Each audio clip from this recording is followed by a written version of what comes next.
Brought to you by Penguin.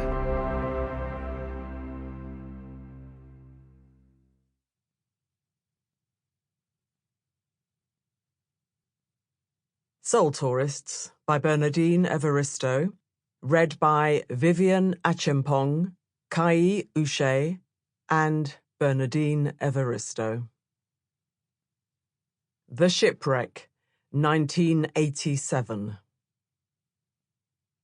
The Blackwall Tunnel is the birth canal forcing me underneath the pressurized gallons of the river that splits the city into north and south.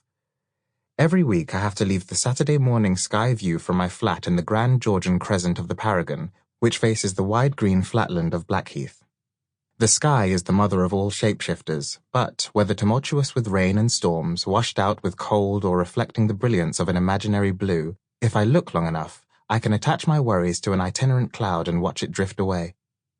Every week as I descend into the tunnel's arched prowling depths, headlights dipped, windows closed because of the damned fumes, I dread the moment when I'm finally pushed out, noiselessly screaming, tiny fists clenched, eyes all screwed up and gummy, face blue and bruised like a little boxer, into the thundering traffic and toxic air of the Isle of Dogs. And from there, it's a short drive to the house where my father rots like a carcass of rancid beef. I park outside the only house in the street visibly subsiding, switch off the engine and prepare in a moment's silence. It's like sitting on the ocean bed and looking out onto a long-forgotten shipwreck.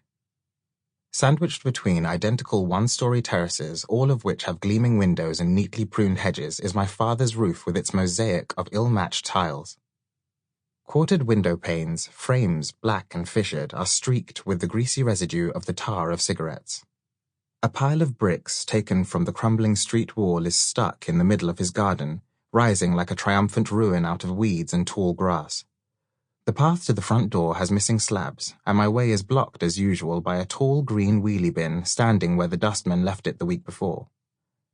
I climb the 3 steps, which are cracked and sink at a right angle, ring the bell and look through the letterbox. The stench of warm urine hits my nostrils, but thankfully not the aroma of a dead body which I suspect I would recognize. I turn the key in the lock and let myself in. My father moved here 12 years ago, but the top floor hasn't been used at all and the ceilings are caving in. This is the house he bought because the ghost of Pearline was everywhere in our family home. Pearline, whose voice still greeted him when he returned home at midnight from the working men's club. "Oh, you remember your yard?"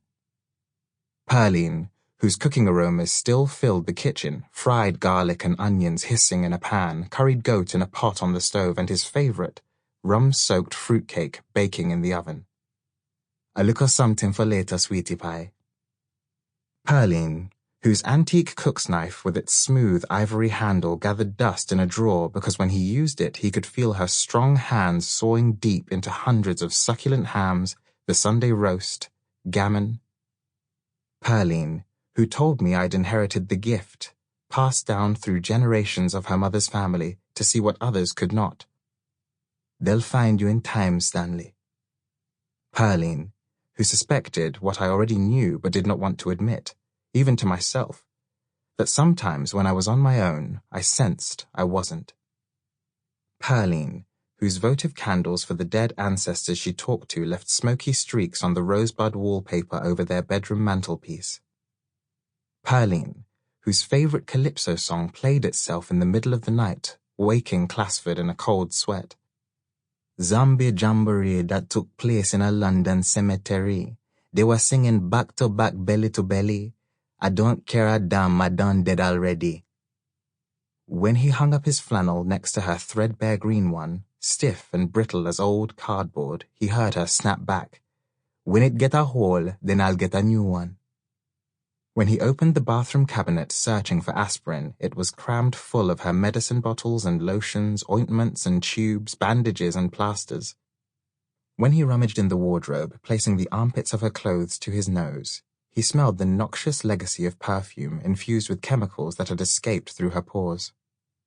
Pearline, whose teeth still lay in a solitary clouded glass, like a deep-sea shellfish on the little table her side of the bed. Pearline, whose wig sat on its stand on the dressing table, bought when... Sample complete. Ready to continue?